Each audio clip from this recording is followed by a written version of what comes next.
Andrea. I'm going to see if maybe talking together, at least through video, will help you take a look, and let's look at Standard 12. So for each standard, what you want to do is the checklist. You've got that fine. For looking back, you want to select a substandard from each of these standards that really represents something that you say, I so clearly do this in my practice. Let me show you how.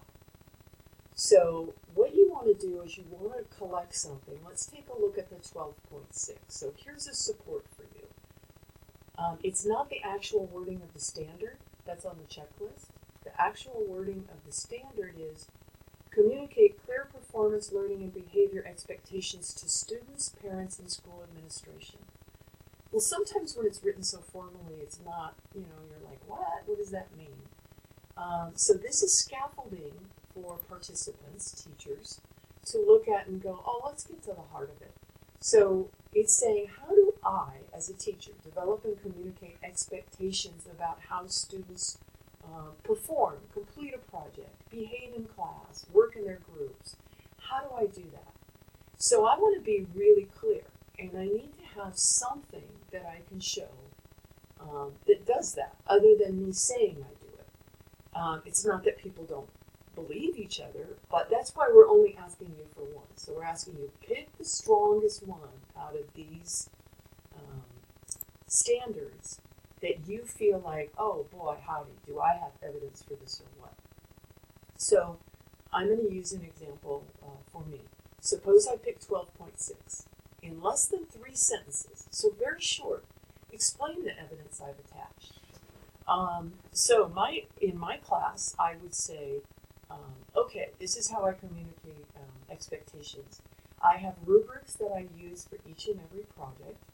Included within those rubrics is both what students' skills they're supposed to be able to demonstrate, as well as some of the factual information they're supposed to learn, as well as how they are to work in their groups.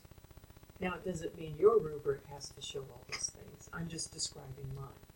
So I only have to supply one piece of evidence, but I also provide goals and objectives for each and every lesson for my students. And so that also is a part of the rubric. I have the goals and the objectives at the top, and then my rubric is, okay, students who receive 90 to 100%, this is the expectation of what they'll be able to do or show.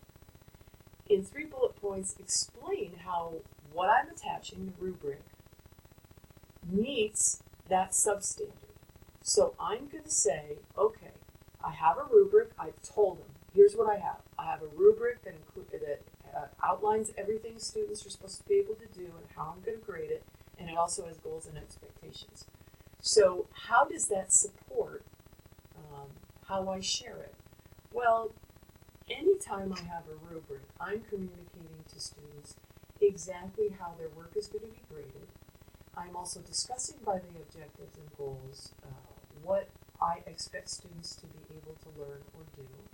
And so that supports 12.6 because I am communicating with students by giving them this rubric. I'm communicating with parents because I have this posted. And administration, when I talk with my administrator about my goals for this year, I show them some of these types of things about how I really try to clearly communicate with students so it's not a mystery to them. And then I attach my evidence, which is my rubric with my goals and objectives and everything on it. So there are basically 3 parts to looking back.